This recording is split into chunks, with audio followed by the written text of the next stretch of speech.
আমার স্বপ্নের মায়াপুরী বড্ড ভালোবাসি তোমাকে। এই যে পায়েলটা দেখতে পাচ্ছ, এটা হচ্ছে আমার স্বপ্নের মতো। এটা তোমাকে দিব ভেবেছিলাম আজ থেকে 1 মাস আগে। একটা জুয়েলারি শপে রেখেছিলাম, কিন্তু সেই সময় সম্ভব ছিল না, তাই ফটো তুলে রেখেছিলাম। গত 2 দিন বিভিন্ন মার্কেটে ঘুরে শেষ পর্যন্ত এটা পেলাম। মায়াপুরী, এটা গ্রহণ করো প্লিজ। কে এই ছেলেটা? কেনই বা এগুলো আমার কাছে পাঠায়? কিছুই তো বুঝি না, কি হচ্ছে এসব? ঘুম থেকে উঠেই ব্যালকনিতে ঝুলতে থাকা গিফট বক্সটা হাতে নিয়ে এসব দেখে নিশি। এটা প্রতিদিনের রুটিনের মতো হয়ে গেছে। এটা না দেখলে যেন শান্তি আসে না। সেই 1 বছর ধরে প্রতিদিন এই কাজটা কেউ একজন করে আসছে, কিন্তু কে সে? কি তার পরিচয়? কেনই বা করে কিছুই জানে না সে। শুধু জানে ছেলেটা তাকে মায়াপুরী বলে ডাকে। ছেলেটার এই ডাকটা যেন খুবই আবেগের। আজ পর্যন্ত কত অদ্ভুত অদ্ভুত গিফট পাঠিয়েছে হিসাব নেই। তবে সেটা যে অনেক দামে তাও কিন্তু না। এমনও হয়েছে ছেলেটা তাকে একটা 5 টাকা দামের কলম দিয়েছে, কিন্তু কিছু না কিছু সকালে সে পেয়েছে। ছেলেটার প্রতি তার আলাদা মায়া কাজ করতেই শুরু করেছে। হঠাৎ করেই তার মাথায় আসলো, আমি একই ভাবছি, এটা হতে পারে না। আমি কি ছেলেটাকে ভালোবেসে ফেললাম? এটা হতে পারে না। আমি তো নিহানকে ভালোবাসি। না, কাল থেকে আর এই গিফট বক্সটা খুলে দেখব না। মনে মনে এসব বিড়বিড় করতে করতে রুম থেকে বের হয় নিশি। এখন উদ্দেশ্য একটা, নেহানের রুমে যাওয়া।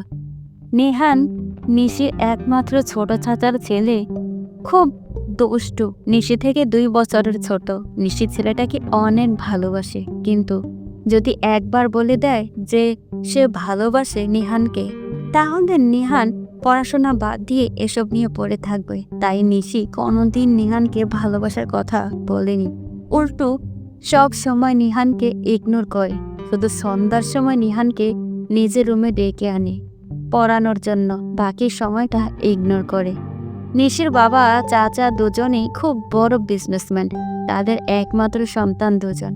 নিশি নিহানের রুমে গিয়ে দেখে নিহান এখনো ঘুমাচ্ছে, মাথা বালিশের উল্টো দিকে। বালিশের উপর পা দিয়ে পাগলের মতো ঘুমিয়ে আছে নিহান। নিশি দরজায় হেলান দিয়ে মুচকি হেসে বলে, তুই কি কোনোদিন বড় হবি না নিহান? কবে যে তোকে নিজের করে নিব? ইস, কি রকম শুয়ে আছে! বলেই নিহানকে সোজা করে বালিশে শুয়ে দিয়ে কপালে ভালোবাসার বরস এঁকে দিয়ে নিজের রুমে এসে আবার শুয়ে পড়ে। কারণ এখন সময় 5:30। সবাই 8টার দিকে উঠবে। নিশির এত তাড়াতাড়ি ওঠার পেছনে একটাই কারণ, ওই গিফট বক্স। নিশি অনেক চেষ্টা করেছে সেই মানুষটাকে ধরার, কিন্তু পারেনি। সারা রাত জেগে কাটিয়েছে, কেউ আসেনি। কিন্তু যেই ওয়াশরুমে গেছে, এসে দেখে গিফট বক্স। ওদিকে নিহান ঘুম থেকে উঠে রেডি হয়ে নিচে নামে। তখন দেখে নিশি তার টেবিলে বসে খাবার খাচ্ছে। আপু উঠো তাড়াতাড়ি, এটা আমার চেয়ার, আমি ব্রেকফাস্ট করব। কিন্তু নিশি কোনো কথা শুনছে না। নিহান বারবার তাকে বলছে, শুধু সে কোনো কথা শুনছে না। সে চুপচাপ খেয়ে যাচ্ছে। নিহানের আম্মু তার দিকে তাকিয়ে আছে। নিহান তখন তার আম্মুর দিকে তাকিয়ে বলল, আম্মু, তুমি আপুকে কিছু বলছো না কেন? ওকে এই জায়গা থেকে উঠতে বলো, এটা আমার চেয়ার, এটা ও কেন ব্রেকফাস্ট করছে? তার আম্মু তখন তার কথা শুনে নিহানের দিকে কিছুক্ষণ তাকালেন। এরপর চুপচাপ তিনিও কিচেনে চলে গেলেন। একটু পর নিশি উঠে এসে নিহানের গালে থাপ্পড় দিয়ে বলেন, এই, তুই কি ভুলে গেছিস এই চেয়ারটা তোকে কে কিনে দিয়েছিল? এটা জানিস না? এই পরিবারের এমন কোনো চেয়ার নাই। এটা সব থেকে আলাদা আর সুন্দর। এটা আমি তোকে কিনে দিয়েছিলাম। আমি আমার চেয়ারে বসে আছি, তাতে তোর কি?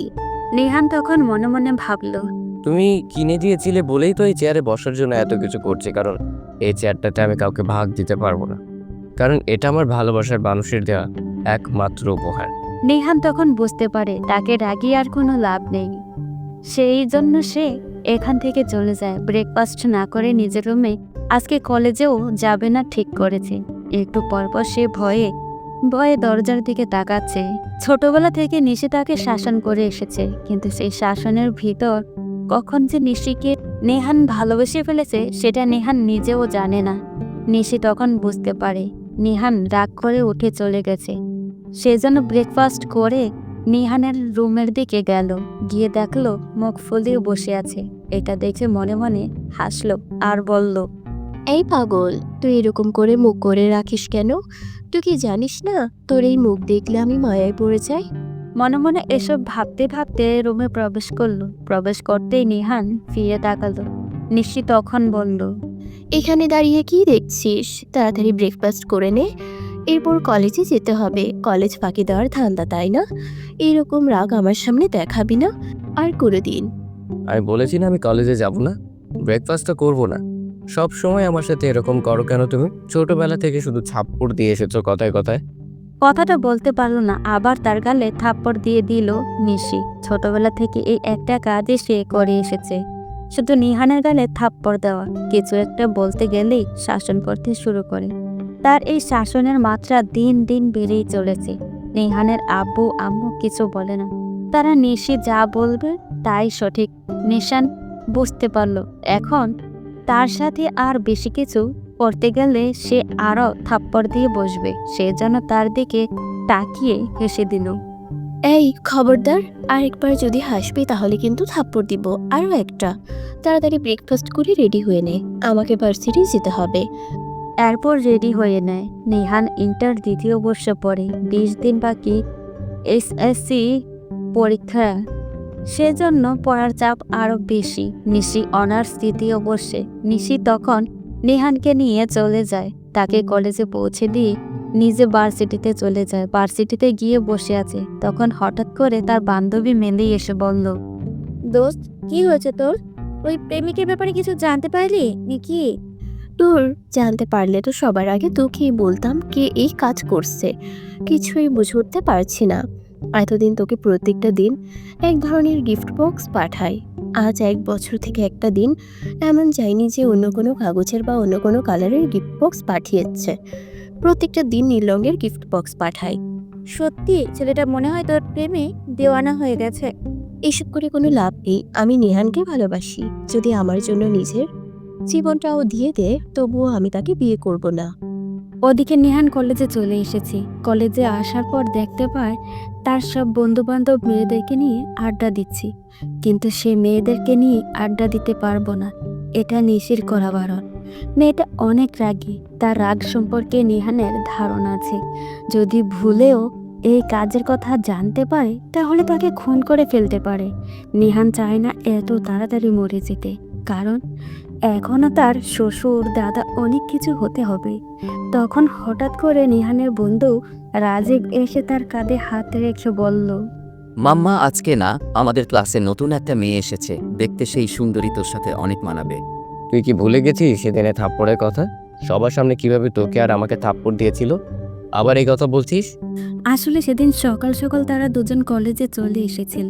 তখন হঠাৎ করে একটা মেয়ে এসে ইচ্ছে করে নেহানদের সাথে কথা বলে, কিন্তু সেটা নেহান নিশিকে বিশ্বাস করাতে পারেনি। নিশি মনে করেছিল যে এই মেয়েটার সাথে দেখা করার জন্য নেহান সকাল সকাল কলেজে চলে এসেছে। তাকে ফেলে সে ভার্সিটিতে যাওয়ার সময় নিহানের সাথে দেখা করতে এসেছিল। তখন এই কাণ্ড দেখে নিহানকে আর রাজীবকে অনেক থাপ্পড় দিয়েছে। তখন রাজীব বলল, আরে দোস্ত, এসব নিয়ে কোনো টেনশন করিস না। নিশি আপু এসব বিষয়ে কিছুই জানতে পারবে না। আমাদের ক্লাসের ভিতর নিশি আপু কাকে খুঁজে পাবেন। সেদিন হয়তো দেখে ফেলেছিলেন, কিন্তু আজকে আর দেখতে পাবেন না। না দোস্ত, আমি নিশি আপুর সাথে বেইমানি করতে পারবো না। আমি ওনার মাথা ছুঁয়ে কথা দিয়েছি আমি কোনো মেয়ের দিকে তাকাবো না। এখন যদি মেয়েটার সাথে এরকম করি তাহলে এমনিতেই ফেসে যাব। লাইফে তুই কিছুই পেলি না বন্ধু। যদি মেয়ে জীবনে না থাকে তাহলে জীবনটা তোর বৃথা হয়ে গেল। তুই আমাদের কলেজের ক্রাশ, তোকে দেখে কত মেয়ে ক্রাশ খেয়ে যায়, কিন্তু তুই জীবনে একটা প্রেম করতে পারলি না। বলেই রাজীব নিহানের পেটে থাপ্পড় দিয়ে চলে গেল। নিহান ক্লাস না করে কলেজের পুকুর পাড়ে এসে একটা গোলাপ গাছের নিচে বসে সকালের সময় ফুলের গন্ধে চারিদিকটা মম করছে। নিহান পুকুরের দিকে তাকালো, মনে হচ্ছিল পানির উপরে নিশির ছবি। নিহান তখন মনে মনে বলল, জানি না কে তুমি, চেষ্টা করিনি কখনো জানতে। জানি না থাকো কোথায়, হয়তো এই দেশের কোনো প্রান্তে দেখিনি তোমায় কখনো। হয়তো তুমি অষ্টাদশী কোনো তরুণী, কিংবা লেখকের উপন্যাসে যতনে গড়া কোনো মায়াবিনী। হয়তো তোমার টানা টানা দুটি চোখ পৃষ্ঠে লুটায় কালো কেশ, কাজলের আঁচড় চোখের তারায় মানায় হয়তো বেশ। হয়তো তোমার কণ্ঠ জুড়ে সুমিষ্ট সুর করে খেলা, মায়াবিনী হয়তো মুখখানি দেখে লুটায় শান্ত বেলা। যদিও বা হয়তো দেখবো না তোমায়, তবুও পড়েছি প্রেমে, যদিও তোমার রাগের কাছে হার মানতে হবে আমাকে। যদিও সমাজের এই ছোট বড় সিনিয়র জুনিয়র আর পারিবারিক ঝামেলায় হারাতে হবে তোমাকে, তবুও আমি যে শুধু মুগ্ধ হয়েছি দুর্বোধ্য তোমার নামে। ফিরিয়ে তুমি দেবে কি আমায়? কখনো যদি তোমাকে শুধাই, যাবে কি অদূরে চলে তুমি? যদি ভালোবাসি বলি তোমায়, আমার এই স্পর্শে কি তোমার হৃদয়ে বৃষ্টি কখনো হয়? না, বলো না কিছুই তুই। যদি ভালোবাসি বলি তোমায়, আমি চাই শুধু তোমার হতে, তোমার নিঃশ্বাসে বিশ্বাসে আমার সব কিছু তোমার হতে। চাইলেই নিতে পারো প্রাণ আমার, একাকী নিঃসঙ্গ জীবন তোমারই করে নেবে কি আপন? তোমারই পাশে মনেরই আকাশে রেখো আমায় আপন করে। আর তো কিছু চাই না আমি, তুমি কি আসবে পথ ভোলা নদীর দেশে? ঢেউয়ে ঢেউয়ে ভাসবো হৃদয়ে, হব দুজন সাথী। তুমি কি নীল মেঘে ঢাকা আকাশে ঝড় তোলা ভরে আমারই মন ভাঙা ঘরে রোদেলা দিনে ফাগুন হবে? তুমি কি দেবে বাবুই পাখির ঠোঁটে ঠোঁটে বোনা সুখের বসতি? হ্যাঁ আমার প্রিয়তমা, আমার রাগী সিনিয়র ভালোবাসা। ক্লাসে এসে এখানে বসা হয় তাই না? হঠাৎ করে পরিচিত কারো কণ্ঠ শুনে নিহান পেছনের দিকে তাকায়। পিছনে ফিরে যখন নিশিকে দেখে তখন তার মাথা নষ্ট হয়ে যায়। সে কাকে দেখছে? সে এখানে কোথা থেকে আসলো? আপু তুমি এখানে? কেন, অন্য কাউকে আশা করছিলি নাকি? না না না, মানে কি মনে করছিস? তোকে আমি কলেজে রেখে গিয়েছিলাম ক্লাস করার জন্য, কিন্তু এখানে এসে দেবদাসের মতো বসে আছিস কেন? আসলে আপু ক্লাস করতে ভালো লাগছিল না, সেই জন্য এখানে এসে বসেছিলাম। আর কোনোদিন এরকম হবে না প্লিজ। কেন ভালো লাগবে না? জানি না। ঠিক আছে, চল বাসায় ফিরে যাই। নিহান অনেক খুশি হয়ে গেল। আজকে তাকে বাসায় ফিরে যাওয়ার কথা বলছে। অন্যদিন হলে এতক্ষণে 4-5টা থাপ্পড় বসিয়ে দিত। আজকে কি হলো তার? মাথা কাজ করছে না। এরপর তারা বাসায় ফিরে যায়। বাসায় ফিরে যেতেই নিশি তার রুমে চলে যায়, কারণ তার মাথায় এখন কাজ করছে না। কে সেই ছেলেটা? তাকে খুঁজে বের করতেই হবে। নিহানকে সে অনেক বেশি ভালোবাসে। নিহানকে সে ছাড়তে পারবে না। আর ওই ছেলেটার পাগলামি দিন দিন বেড়েই চলেছে। হঠাৎ করে তার ফোনে একটা মেসেজ আসলো আননোন নাম্বারে। মেসেজটা পড়তেই তার মাথা খারাপ হয়ে গেল, কারণ মেসেজ ওই ছেলেটা করেছে। সেটা সে বুঝতে পেরেছে। মেসেজে লেখা, মায়াপুরি কি করো? কে আপনি? আমাকে এসব মেসেজ পাঠানো কোন দিন থেকে শুরু করলেন? আর কেন শুরু করলেন? আর আপনি আমার নাম্বার পেলেন কই? এসব গিফট আমার একদম ভালো লাগে না। আপনি কি সেটা বুঝতে পারেন না? কি বলছো? আমার পাঠানো গিফট তোমার ভালো লাগে না? আমি তো দেখি তুমি গিফটগুলো খুব আকর্ষণীয় গুলো। আচ্ছা, আপনি কে সেটা আমাকে ক্লিয়ার করে একটু বলবেন? আমি আপনাকে একটু দেখতে চাই। দেখা হবে মায়াপুরি, খুব শীঘ্রই দেখা হবে। না, আমি আপনাকে এখনই দেখতে চাই। কে আপনি? আপনি মনে হয় আমার উপর সবসময় নজর রাখেন। না হলে আমার ব্যাপারে এত ইনফরমেশন আপনি পান কোথা থেকে?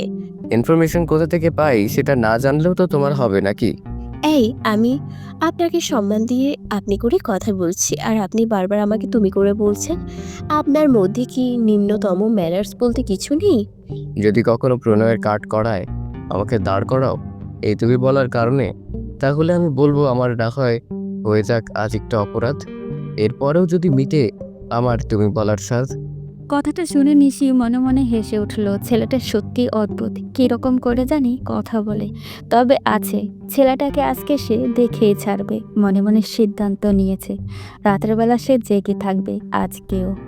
আগে অনেকবার চেষ্টা করেছে কিন্তু পারেনি। আজকে সে যে করেই হোক ছেলেটাকে দেখতে চায়। সেজন্য তাড়াতাড়ি খাওয়া দাওয়া শেষ করে রাত 8টার দিকে বসে পড়ে ব্যালকনির দিকে, কারণ এই দিক দিয়েই ছেলেটা সব সময় আসা যাওয়া করে। সেই জন্য সে ব্যালকনির সামনে দাঁড়িয়ে থাকে। আজকে যে করে হোক ছেলেটাকে দেখে ছাড়বে। দেখতে দেখতে রাত 11টা বেজে গেল, এখনো কেউ আসছে না। হঠাৎ করে তার ফোনে মেসেজ আসলো, আমাকে দেখার জন্য এতক্ষণ ধরে দাঁড়িয়ে থাকার কি প্রয়োজন? আমি তো একদিন বলেছি তোমার সাথে আমার দেখা হবে, কেন এত অপেক্ষা? তুমি কি ভাবছো দাঁড়িয়ে থাকলেই আমাকে দেখে ফেলবে? নিশি আর কোনো মেসেজের রিপ্লাই দেয় না। সেখানেই দাঁড়িয়ে থাকে, কারণ আজকে সে আর কোনো কথা বলবে না, দাঁড়িয়ে থাকবে। সে ভাবে একটু লুকিয়ে থাকবে, কিন্তু ছেলেটা তার উপর এত নজর রাখছে কিভাবে। সেই জন্যই সে দরজা বন্ধ করে ব্যালকনির বাইরে এসে একটা চেয়ারের নিচে লুকিয়ে পড়ে। তখন হঠাৎ করে দেখতে পায় একটা সাদা শার্ট পরা লোক তার ব্যালকনির দিকে এগিয়ে আসছে। সে গভীর আগ্রহে তার মুখ দেখার অপেক্ষা করছে, কিন্তু মুখের উপর কালো একটা কাপড় বাঁধা। সে গিফট বক্সটা রেখে যখন চলে যাবে, তখন নিশি তার শার্টের পিছন দিকটা ধরে ফেলে। কি আপনি 1 বছর থেকে এরকম করে যাচ্ছেন? আজকে আপনাকে আমি দেখতে চাই। ঘুরে তাকান আমার দিকে। কথাটা শুনে সেই অপরিচিত লোকটা আরো জোরে সামনের দিকে টান দেয়। নিশি আটকে রাখতে পারে না। শার্টটা অনেকটা ছিঁড়ে যায়। অনেক সুন্দর একটা পারফিউমের ঘ্রাণ আসছিল শার্টটা থেকে। তার হাতে শার্টের একটা টুকরো থেকে যায়, আর সেই লোকটা সেখান থেকে চলে যায়। নিশি তখন নিজেকেই গালি দিতে শুরু করে। দূর, আজকেও লোকটাকে দেখতে পেলাম না। লোকটা কেন এরকম করছে? তাকে তো জিজ্ঞাসা করতে পারতাম, কিন্তু দাঁড়ালো না কেন? মনে মনে এসব প্রশ্ন করে সে নিজের জায়গায় গিয়ে শুয়ে পড়ে। তখন সে আবার ভাবে যে গিয়ে গিফট বক্সটা খুলবে। তখন সে ব্যালকনি থেকে গিফটের বক্সটা হাতে নেয়। বক্স খুলতেই দেখতে পায় একটা অনেক সুন্দর রঙিন কাগজের কলম, যার উপর একটা ছোট্ট চিরকুট। মায়াপুরী, আমার তো এখন সামর্থ্য নেই তোমাকে দামি কিছু দেওয়ার, কিন্তু একদিন তোমাকে আমি দিব, খুব ভালো কিছুই দিব। নিশি তখন অবাক হয়ে সেই চিরকুটের দিকে তাকিয়ে থাকে। ছেলেটা কি সত্যি তাকে ভালোবাসে? নিশি তখন ঘুমিয়ে পড়ে। পরের দিন ভার্সিটি বন্ধ, শুক্রবার, সেই জন্য অনেক দেরি করে ঘুম থেকে উঠে দেখে বাড়িতে অনেক চিৎকার চেঁচামেচি। কি হচ্ছে কিছুই বুঝতে পারছে না। রুম থেকে বের হয়ে নিহানের রুমের দিকে যায়। রুমে ঢুকতে যাবে, ঠিক তখনই কিছু একটা শুনতে পায়। নিহান, আমি তোমাকে ভালোবাসি। আমি আম্মুর সাথে কথা বলেছি তোমার ব্যাপারে। আম্মু বলেছে যে তুমি এসএসসি শেষ করার পর মামার সাথে কথা বলবে। মামি রাজি আছেন। তোমার কি মতামত? মাহার কণ্ঠ শুনে নিশি থমকে দাঁড়ায়, নিজের গালে হাত দেয়। হঠাৎ জল দেখতে পায়, নিজের অজান্তেই কান্না করে দিয়েছে। সে নিহানের উত্তরের অপেক্ষায়। ওইদিকে নিহান মাহাকে কষ্ট দিতে চায় না। মেয়েটা অনেক ছোট, ক্লাস 10-এ পড়ে। এই সময় এরকম কিছু বলতে চায় না, যার কারণে মাহা আবেগের বশে কিছু করে ফেলুক। সে মাহার দিকে তাকিয়ে বলে, মাহা, আমি আমার বাবা মায়ের একমাত্র ছেলে। ছোটবেলা থেকে যা ইচ্ছে করেছি তাই পেয়েছি, তাই বাবা মা আমার ব্যাপারে যা সিদ্ধান্ত নেবেন তাই হবে। এখন আমার পড়াশোনা বাকি আছে। নিশি নিহানের কাছ থেকে এমন উত্তর আশা করেনি। সে দৌড়ে সেখান থেকে ছাদে চলে যায়। কান্না করতে শুরু করে, প্রচণ্ড কান্না। কেউ তার কান্না শুনতে পাচ্ছে না। নিহান, এমনটা না বললেও তো পারতি। আমি কি খুব খারাপ? আমাকে একটু ভালোবাসা যায় না? কেন এমন করলি? তুই কি পারতি না মাহাকে আমার কথা বলতে? নাকি জীবনে একটা মুহূর্তের জন্য আমার ভালোবাসা তুই বুঝিসনি? ওদিকে মাহা আর নিহান কথা বলতেই থাকে। নিহান কিছুতেই মাহাকে বোঝাতে পারছে না, আর স্ট্রেট কথা বলে কষ্ট দিতে পারছে না। তার ফুফির একমাত্র মেয়ে। সে তখন মাহাকে বুঝিয়ে বলে, মা, তোমাকে তো দেখতে একদম পরীদের মতো। তুমি চাইলে আমার থেকে আরো ভালো একটা ছেলে পাবে। তুমি চাইলে তাকে বিয়ে করতে পারো। কিন্তু আমি তো একজনকে ভালোবাসি, আর আমি জানি আমার আব্বু আম্মু আমার কথা রাখবে। আমি বিশ্বাস করি তাদেরকে। এরপর যা হবে তা তাদের সিদ্ধান্ত। কিন্তু আমি যে তোমাকে ভালোবাসি। আর কে সে যাকে তুমি ভালোবাসো? সময় হলে সব জানতে পারবে, একটু অপেক্ষা করো। মাহা নাছরবান্দা। আজকে সে যে করেই হোক জানতে চায় নিহান কাকে ভালোবাসে। সেই জন্য সে আবার বলে, আজকে তোমাকে বলতেই হবে কাকে তুমি ভালোবাসো। না হলে আমি তোমার রুম থেকে যাব না। আমার মনে হচ্ছে তুমি আমাকে বিয়ে করবে না বলে এরকম বলছো। আমি তোমাকে বলতে রাজি, তবে কথা দিতে হবে তুমি আর আমি ছাড়া যেন পৃথিবীর কেউ এই বিষয়ে না জানতে পারে। কেন? সেটা পরে বলবো, এখন কথা দাও। আচ্ছা ঠিক আছে, আমি নিশি আপুকে ভালোবাসি। কিন্তু আপু তোমার থেকে বড়। আমি কিছুই জানি না, আমার নিশি আপুকে চাই। মাহা কোনো কথা না বলে সে রুম থেকে চলে গেল। পিছন পিছন নিহানও গেল, কারণ মেয়েটা এখনো ছোট, সে এই কথাটা মানতে পারবে কি না। নিহান পেছন থেকে ডাকছে, কিন্তু মাহা শুনছে না। ওদিকে নিশি যখন ছাদ থেকে নামছিল তখন এই দৃশ্য দেখে আবারও কান্না করে দেয়।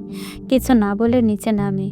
তার ফুফুর বাড়ির লোকজন এসেছেন। নিহানদের বাবারা 3 ভাই বোন। নিশির বাবা সবার বড়, এরপর মাহার মা অর্থাৎ নিশির ফুফি, আর সবার ছোট নিহানের বাবা।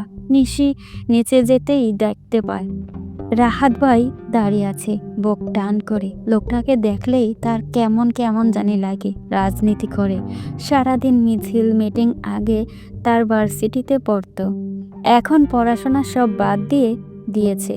নিশি নিচে যেতেই তার ফুপি দৌড়ে এসে জড়িয়ে ধরে বলে, আমার বাবুনিটা কেমন আছে? অনেক ভালো আছি ফুপি, তুমি কেমন আছো? আমি এতদিন ভালো ছিলাম না, এখন রাজা তোকে দেখে অনেক ভালো হয়ে গেছি। নিশির ফুপি নিহানকে রাজা বলে ডাকেন, কারণ নিহান নাকি রাজার মতো এই পরিবারে এসেছিল। নিহান যখন জন্ম নেয় তখন তাদের ব্যবসা রকেটের গতিতে এগোতে থাকে, যার কারণে তার ফুপি নিহানকে রাজা বলে ডাকে। তখন নিশির আম্মু বলেন, নিশি, নিহান কোথায়? সেই সকাল থেকে দেখছি না। সেটা কি আমাকে জিজ্ঞেস করার বিষয়? তোমাদের রাজপুত্র কোথায় আছে তোমরা খুঁজে নাও। দেখেন আপা, দিন দিন কত বেয়াদব হয়ে যাচ্ছে মেয়েটা।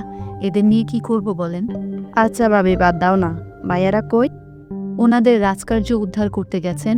শুক্রবার কোথায় একটু শান্তিতে পরিবারকে সময় দিবে তা না, ওনারা চলে গেছেন অফিসে। নিশির ফুপি রুমানা বেগম দীর্ঘশ্বাস ফেলে বললেন, একদম বাবার মতো হয়েছে দুইজন। আমার বাবা এরকম ছিলেন, অনেক মিস করি তাদেরকে। তখন সবাই সোফায় বসে গল্প করতে শুরু করে। নিশি শুধু বারবার উপরের দিকে তাকাচ্ছে নিহান আসছে কিনা, কিন্তু নিহানের কোনো খোঁজ খবর নেই। এরপর মন খারাপ করে নিজের রুমে চলে যায়। সে কি করবে কিছুই বুঝে উঠতে পারছে না। ওদিকে নিহান মনে মনে ভাবছে কিভাবে নিশিকে ভালোবাসার কথা বলবে, কিন্তু নিশিকে কথা বলতে গেলে নিশি তাকে মেরে ফেলবে। বিকালে তার বাবা ওরা সবাই বাড়িতে ফিরে আসলো। নিহান তখন সবাই বসে আছে তার ফুপির কোলে মাথা রেখে। তখন নিহানের বাবাকে তার ফুপি বলল, ভাই, আমি এখানে এসেছিলাম একটা কাজে। আমার ছেলে রাহাত, তোমরা তো জানোই, ও অনেক বড় হয়েছে, পড়াশোনা শেষ করেছে এখন। আমি চাই ওর বিয়ের ব্যবস্থা করতে। এটা তো খুব ভালো কথা। আর রাহাতের বিয়ের ব্যবস্থা করো। তুমিও তো এখন একা, আস্তে আস্তে তুমিও তো কাজ করতে পারবে না। এর আগে তোমার ছেলেকে বিয়ে দিয়ে দাও। ওর বিয়েটা দেওয়ার জন্য তোমাদের কাছে এসেছিলাম। আমি চাচ্ছি আমার পরি অর্থাৎ নিশিকে আমার ঘরে নিয়ে যেতে, তোমাদের যদি কোনো আপত্তি না থাকে। ফুপির কথা শুনে নিহানের মাথায় বাজ পড়ল। সে একই শুনছে। সে নিস্তব্ধ হয়ে তার ফুপির দিকে তাকিয়ে আছে। তখন তার বাবা বলে উঠলেন, নিশির ব্যাপারটা নিশির হাতেই আমরা ছেড়ে দিতে চাই। ও যদি রাজি থাকে তাহলে আমাদের কোনো আপত্তি নেই। ভাইয়া, তুমি নিশিকে একবার জিজ্ঞাসা করে দেখতে পারো। হ্যাঁ, এটা তুই ঠিক বলছিস আরমান। আমি চাই আমার মেয়েকে যাকে বিয়ে করতে চাইবে তাকেই আমি আমার মেয়ের জামাই হিসেবে মেনে নেব। আমার এতে কোনো আপত্তি নেই। যদি নিশি রাহাতকে বিয়ে করতে রাজি হয় তাহলে আমি রাহাতের সাথেই ওর বিয়ে দেবো। আমি জানি আমার পরি আমার কথা অবাধ্য হবে না। আমার ছেলের জন্য ও রাজি হয়ে যাবে। আমার ছেলে ওকে অনেক ভালোবাসে। আমাকে আমার ছেলে বলেছে ওকে ঘরে বউ করে নিয়ে যেতে। ওকে আমি নিজে মেয়ের মতো করে দেখব।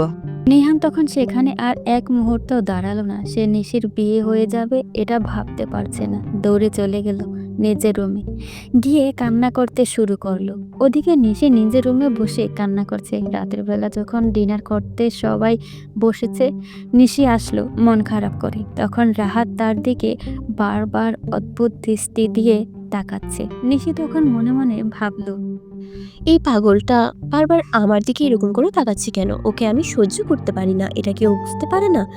তাহলে বারবার আমার দিকে তাকাচ্ছে কেন? ইচ্ছা করছে চামচ দিয়ে ওর চোখগুলো তুলে নিতে। রাহাত তখন নিশির এমন চাহনি দেখে মুস্কি মুস্কি হাসছে আর নিশির দিকে তাকিয়ে আছে। তখন হঠাৎ করে নিশির বাবা বলে উঠলেন, মামুনি, আমরা তোমার বিয়ের কথা বলছিলাম। তোমার তো আস্তে আস্তে পড়াশোনা শেষ হয়ে যাচ্ছে। আমরা চাই এখন তোমার বিয়ে দিয়ে দিতে। তোমার ফুপি তোমার বিয়ের ব্যাপারে একটা আলাপ নিয়ে এসেছেন। তুমি যদি রাজি থাকো তাহলে রাতের সাথে তোমার বিয়ে দিতে চাই। নিশি তখন জল খাচ্ছিল, হঠাৎ করে তার কাশি উঠে গেল। সে কি বলবে, সে নিহানের দিকে একবার তাকালো। নিহান হাসি মুখে তার দিকে তাকিয়ে আছে। নিহান মনে মনে মরে যাচ্ছে, কিন্তু হাসি মুখে তাকিয়ে আছে নিশির দিকে, কারণ সে জানে তার বাবা মা তার সাথে বিয়ে দেবে না, কারণ সিনিয়র জুনিয়র সমস্যা রয়েছে তাদের মধ্যে। এছাড়াও সমাজের মানুষ তাদের এই সম্পর্ক মেনে নেবে না। কিন্তু সে নিশির সিদ্ধান্ত জানতে চায়। তখন নিশি নিহানের এমন হাসি দেখে অনেক রেগে যায়। সে মনে মনে সিদ্ধান্ত নেয়, তুই যদি আমাকে ভালো না বেশে মাকে নিয়ে খুশি থাকতে পারিস, তাহলে আমি কেন পারবো না? আমিও রাহাতকে বিয়ে করব। তোকে আমি দেখিয়ে দিব আমিও তোকে ছাড়া ভালো থাকতে পারি। নিশি তখন তার ফুপির দিকে তাকালো। তার ফুপি অনেক আগ্রহ নিয়ে তার সিদ্ধান্ত জানার জন্য অপেক্ষা করছে। নিহান নিশির দিকে তাকিয়ে আছে। সে জানতে চায় নিশির সিদ্ধান্ত কি। নিশি যদি না করে তাহলে সে খুশিতে আত্মহারা হয়ে যাবে। কিন্তু নিশি তার দিকে তাকিয়ে আবার বলে উঠল, বাবা মা, তোমরা আমাকে ছোটবেলা থেকে বড় করেছো, তোমরা আমাকে অনেক আদর দিয়ে বড় করেছো। আমি তোমাদের সিদ্ধান্তের উপর কোনো কথা বলবো না। তোমরা যদি চাও আমাকে একটা পাগলের সাথে বিয়ে দিতে, তাহলেও আমি রাজি আছি। আর সেখানে তো রাহাত ভাই, আমি রাজি আছি। তোমরা সব ব্যবস্থা করো। সঙ্গে সঙ্গে নিহান খাবারের টেবিল থেকে উঠে গেল। সে আর এখানে বসে থাকলে কান্না করে দিবে। সবার সামনে সে কান্না করতে পারবে না, সেই জন্য সে কান্না লুকানোর জন্য সেখান থেকে উঠে যেতে চায়। তখন তার বাবা বলে ওঠে, কি ব্যাপার, তুই খাওয়া দাওয়া ছেড়ে চলে যাচ্ছিস? কি সমস্যা তোর? না বাবা, আমার আর খিদে নেই, আমি এখন রুমে যেতে চাই, আমার কিছুই ভালো লাগছে না। বলেই নিহার নিজের রুমে চলে যায়। নিশি তখন নিহানের যাওয়ার দিকে তাকিয়ে আছে। তার ভিতরটা ফেটে যাচ্ছে নিহানের জন্য। কিন্তু নিহান যে মাহাকে বলে দিয়েছে তার সিদ্ধান্তের কথা, এটা সহ্য করতে পারছে না। ওদিকে নিহান নিজের রুমে গিয়ে একের পর এক জিনিস ভাঙতে শুরু করে। এটা কেউ জানে না। সারা রাত দরজা বন্ধ করে কান্না করছে। পরের দিন থেকে সবাই বিয়ের জন্য প্রস্তুতি নিতে শুরু করলো। ওদিকে রাহাত যখন বাইরে গেল, তখন হঠাৎ করে তার সামনে কয়েকটা ছেলে এসে বলল, এই ছেলে, তোর সাহস কি করে হলো? তুই নিশিকে বিয়ে করবি? অনেক সাহস হয়ে গেছে তাই না নিশিকে বিয়ে করার? তাহলে আজকে তোকে বিয়ের সব শখ মিটিয়ে দিব। কে ভাই আপনারা? এভাবে তাকিয়ে আছেন কেন আমার দিকে? আর আমাকে এরকম করে কথা বলছেন কেন? এটা আমার মা বাবার সিদ্ধান্ত নিয়েছে, আমার মা মামি সবাই রাজি আছে। তাহলে তোমরা কেন আমাকে বাধা দিচ্ছ? তোমার সাথে নিশির সম্পর্ক কি? সেটা তোকে বলতে যাব কেন? নিশি ম্যাডামকে আমাদের স্যার বিয়ে করবে। তুই মাঝখান থেকে কোথায় থেকে চলে আসলি? তোকে এমন শিক্ষা দিব আর কোনোদিন বিয়ের শখ উঠবে না। আজকের মতো তোর আসল জায়গা কেটে দিব। বলে ছেলেগুলো রাহাতকে মারতে শুরু করলো। রাহাত তাদের মার খেয়ে মাটিতে শুয়ে পড়লো। এরপর রাহাতকে নিয়ে হসপিটালে ভর্তি করে দিল।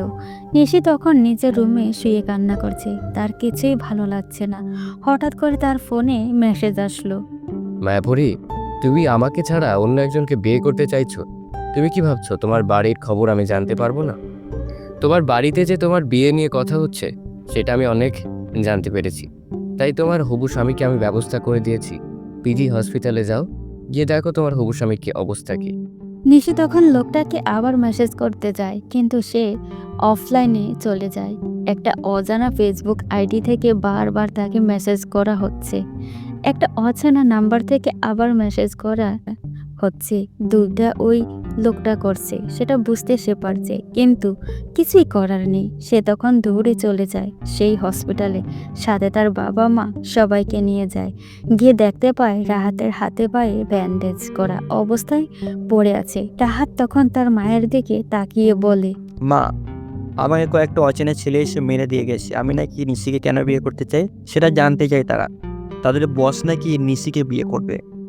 নিশি তখন মনে মনে বুঝতে পেরেছে কে এই কাজ করেছে, কিন্তু কিছুতেই বলবে না, কারণ তার বাবা মা তাকে সন্দেহ করতে পারে। সেজন্য সে চুপচাপ দাঁড়িয়ে আছে। তখন তার বাবা বলে ওঠে, কি বলছো রাহাত? তোমাকে নিশিকে বিয়ে করার জন্য মেরে দিয়ে গেছে নাকি অন্য কোনো কারণে মেরেছে? তুই রাজনীতিতে জড়িয়ে আছো, তোমাকে অন্য কারণে মারতে পারে, কিন্তু নিশির সাথে তো কারো সম্পর্ক নেই। নিশি, তোমার সাথে কি কারো সম্পর্ক আছে? বাবা, তোমরা আমাকে ছোটবেলা থেকে দেখছো, আমি কারোর সাথে কোনো প্রেমের সম্পর্কে জড়াই নাই। আর কে আমাকে বিয়ে করবে, ওনার মনে হয় কোনো রাজনৈতিক শত্রু ওনাকে মেরে দিয়ে গেছে। আমারও সেটাই মনে হয়। তোকে বারবার বলেছিলাম রাজনীতি না করতে, কিন্তু সেই রাজনীতিতে জড়িয়ে পড়লি। এখন দেখ কিভাবে তোকে মেরে দিয়ে গেল। আমরা এদিকে বিয়ের ব্যবস্থা করতেছি, এখন তোর হাত পা ভাঙা। বিয়ের ব্যবস্থা করব কি করে? তুই আগে সুস্থ হ, তারপর বিয়ের ব্যবস্থা করব। আজকে নিহান আসেনি রাহাতকে দেখতে। এরপর 1 সপ্তাহ পর রাহাতকে নিয়ে যাওয়া হয় বাসায়। এই 1 সপ্তাহের ভিতরে নিহান আর নিশির কোনো কথা হয়নি। আজকে সন্ধ্যায় নিশি নিহানের রুমে যায়, গিয়ে দেখতে পায় নিহান বিছানায় শুয়ে আছে, কোনো কথা বলছে না। তার সাথে তাকে দেখে উল্টো দিকে শুয়ে আছে। এই 1 সপ্তাহের ভিতরে 1 দিনের জন্য তার গিফট আসা বন্ধ হয়নি। সেই লোকটাকে সে এখনো চিনতে পারেনি। লোকটাকে যে রাহাতকে মেরেছে সেটা খুব ভালো করে বুঝতে পারছে। নিহানের এমন অবস্থা দেখে নিশির অনেক কষ্ট হচ্ছে, কিন্তু এখন নিহানকে বোঝাতে হবে। নিহানকে যে করেই হোক পরীক্ষায় প্রস্তুতি নিতে হবে, না হলে নিহান কিভাবে পরীক্ষা দিবে। আর মাত্র 10 দিন বাকি আছে ওর SSC পরীক্ষার। এভাবে যদি পড়ে থাকে তাহলে পরীক্ষা দিতে পারবে না। এখানে শুয়ে আছিস কেন? তাড়াতাড়ি উঠে আয়, পড়তে বসবি না? না আপু, তুমি আমার রুম থেকে চলে যাও। আমি একা একাই পড়তে পারবো। আমার এসব ভালো লাগছে না। আমি পরীক্ষা দিব, আমাকে নিয়ে তোমার কোনো টেনশন করতে হবে না। এই, আমার মুখের ওপর কথা বলিস? তোর সাহস কি করে হলো? তাড়াতাড়ি উঠে আয় বলছি, না হলে কিন্তু থাপ্পড় দিয়ে দাঁতগুলো সব ফেলে দিব। নিহান তখন কোনো কথা না বলে নিশির সাথে হাঁটতে শুরু করে। এরপর নিশির রুমে গিয়ে পড়তে বসে। একটা কথাও বাড়াবাড়ি বলছে না। আগে নিহান পড়তে বসলে এটা ওটা জিজ্ঞেস করে পড়া ফাঁকিয়ে দেওয়ার চেষ্টা করত, কিন্তু আজ চুপচাপ পড়তে বসে আছে। এটা নিশির একদম ভালো লাগছে না। নিশি তখন নিহানের দিকে তাকিয়ে বলল, নিহান, তোর কি হয়েছে? এই কয়েকদিন থেকে লক্ষ্য করছি তুই আমার সাথে তেমন কোনো কথা বলছিস না, বা কারোর সাথেই তুই বসিস না। কি সমস্যা তোর? আমার বিয়ে নিয়ে তোর কোনো সমস্যা নাকি? নিহান মনে মনে ভাবে তার বিয়ে নিয়েই তো সকল সমস্যা। সে যে নিশিকে ভালোবাসে সেটা সে বলতে পারছে না। সাহস করে আবার নিশিকে হারিয়ে ফেলবে, এই ভয়টাও সে সহ্য করতে পারছে না। সে নিশির দিকে করুণ দৃষ্টিতে তাকিয়ে আছে। নিশি নিহানের এমন তাকানো দেখে মনে মনে কিছুটা আনন্দ পায়, কারণ হয়তো নিহান তাকে ভালোবাসে, সেজন্য তার বিয়ের বিষয়টা সহ্য করতে পারছে না। কিন্তু নিহার হাসি মুখে বলে, না আপু, তুমি বিয়ে করতে চাইছো, এটা আমার সমস্যা হবে কেন? আমার এমনিতেই মন ভালো নেই, সেই জন্য কারোর সাথে তেমন কথা বলছি না। তোমার বিয়ে নিয়ে আবার আমার কি সমস্যা হবে? দুজনের দুই দিকের মন কারো সাথে কারোর মিলছে না। দুজন দুই দিকে চিন্তা করছে, কেউ কারো সামনে নিজের দুর্বলতা প্রকাশ করতে চাইছে না। নিশি তখন এই উত্তর শুনে চুপচাপ নিহানকে ধমক দিয়ে পড়তে বলে। এরপর ব্যালকনিতে গিয়ে দাঁড়িয়ে থাকে। তখন সে মনে মনে ভাবে, একবার যদি ওই অপরিচিত লোকটাকে দেখতে পেত তাহলে নিহানকে না পেলেও ওই অপরিচিত ব্যক্তিকে বিয়ে করে ফেলতো। কিন্তু ওই রাহাতের মতো পাগলকে সে কোনোদিন বিয়ে করবে না। নিশি আবার দৌড়ে ঘরে ফিরে আসে। তখন নিহানকে বলে, নিহান, জানিস আমি রাহাতকে বিয়ে করতে চাই না, কিন্তু বাবা মার জন্য রাজি হয়ে গেছি। নিহান নিশির কথা শুনে অবাক দৃষ্টিতে নিশির দিকে তাকিয়ে আছে, কিন্তু কি বলবে? এখন সে তো নিশিকে ভালোবাসার কথা বলতে পারবে না, কারণ নিশি যে তাকে ছোট ভাইয়ের মতো দেখে। সে যদি ভালোবাসার কথা বলে তাহলে নিশি রাগ করতে পারে, সেজন্য নিশিকে বলে, এখন এই কথা আমাকে বলে কোনো লাভ হবে না। তুমি আব্বু আম্মু, বড় আম্মু সবাইকে বলে দিয়েছো তুমি রাহাত ভাইকে বিয়ে করতে চাও, তাহলে এখন এসব বলে আমাকে কেন চিন্তায় ফেলছো?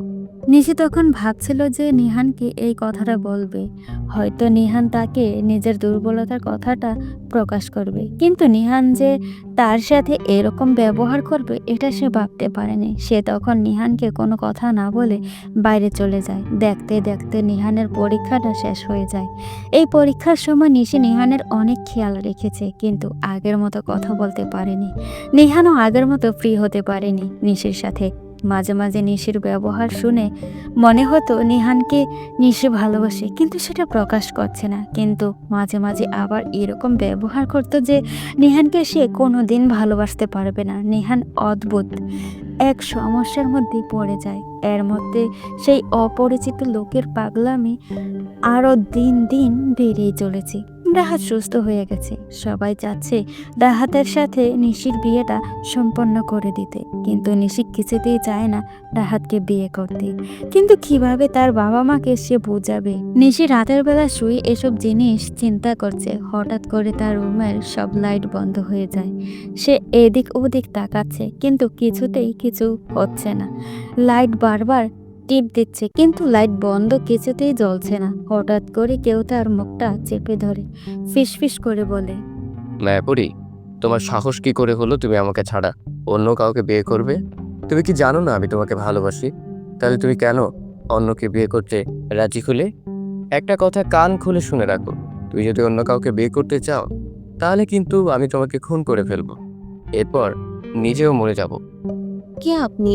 আর আমার রুমে এভাবে আসলেন কেন? রাতের বেলা একটা মেয়ের রুমে আসা কোন ধরনের অভদ্রতা?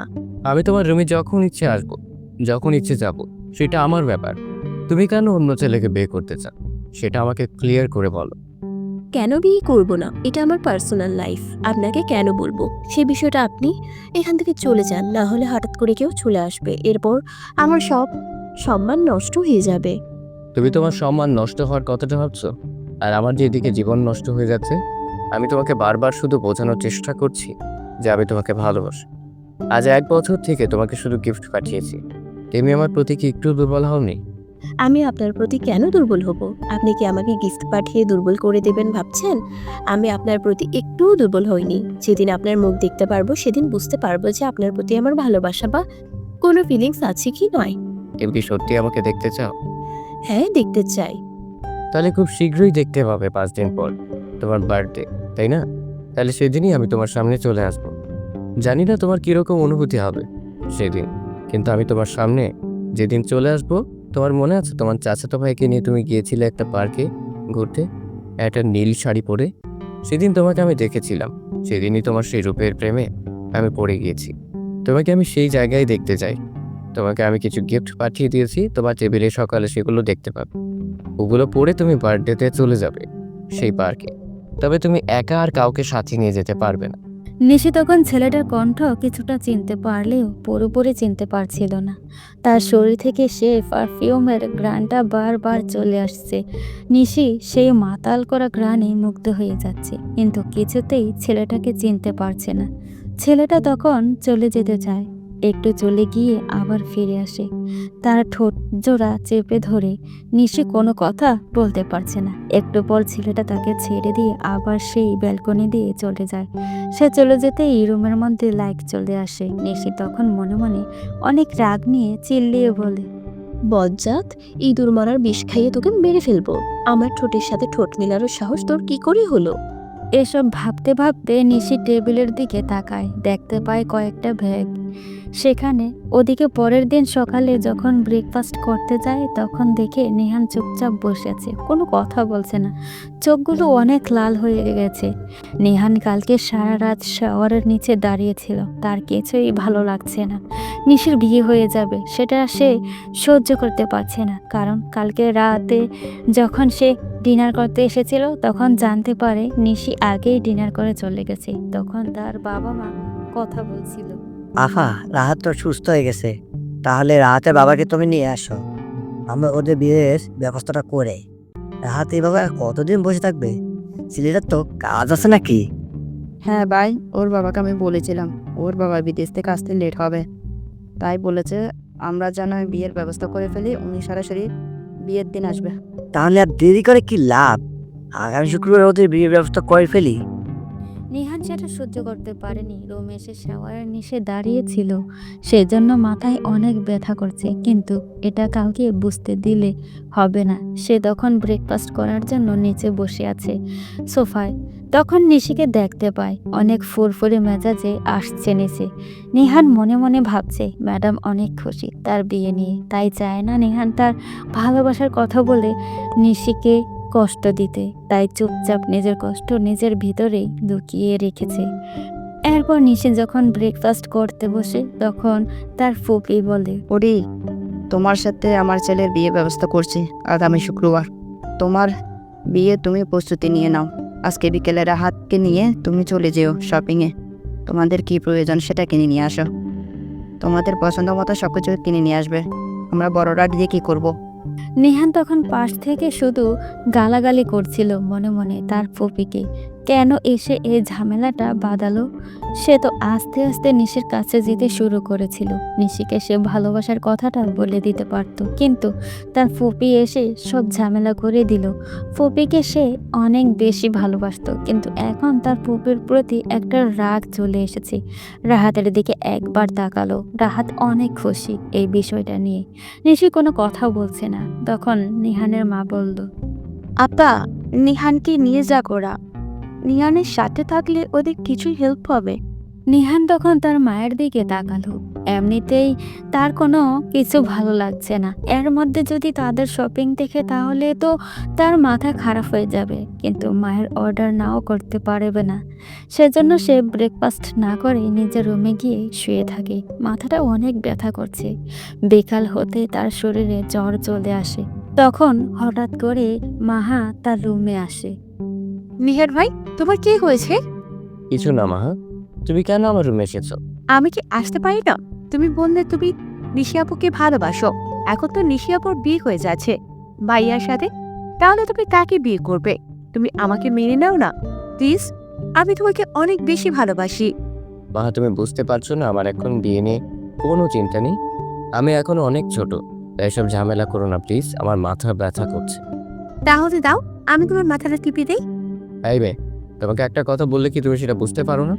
তোমাকে বলেছি না আমার রুম থেকে বের হয়ে যেতে, তাহলে তুমি কেন এখন আমার রুমের মধ্যে দাঁড়িয়ে আছো?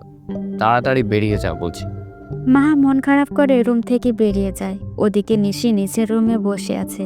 তার শপিংয়ে যাওয়ার কোনো ইচ্ছে নেই। নিহানকে সকালে এই অবস্থায় দেখে সে সহ্য করতে পারছে না, কিন্তু নিহান রুমে যাবে সেই সাহসটুকু তার নেই। কারণ নিহানের কাছে যত যাবে রাহাতকে বিয়ে করাটা তার জন্য কষ্টকর হয়ে যাবে। তখন রাহাত তার রুমে এসে বলে, কি ব্যাপার?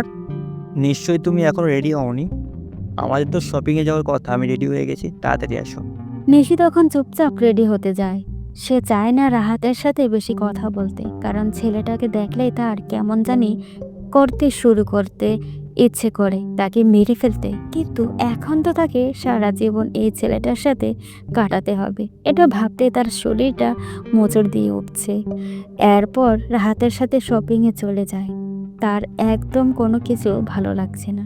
রাহাত তাকে বারবার এটা ওটা দেখাচ্ছে, কিন্তু তার কোনো কিছুই ভালো লাগছে না।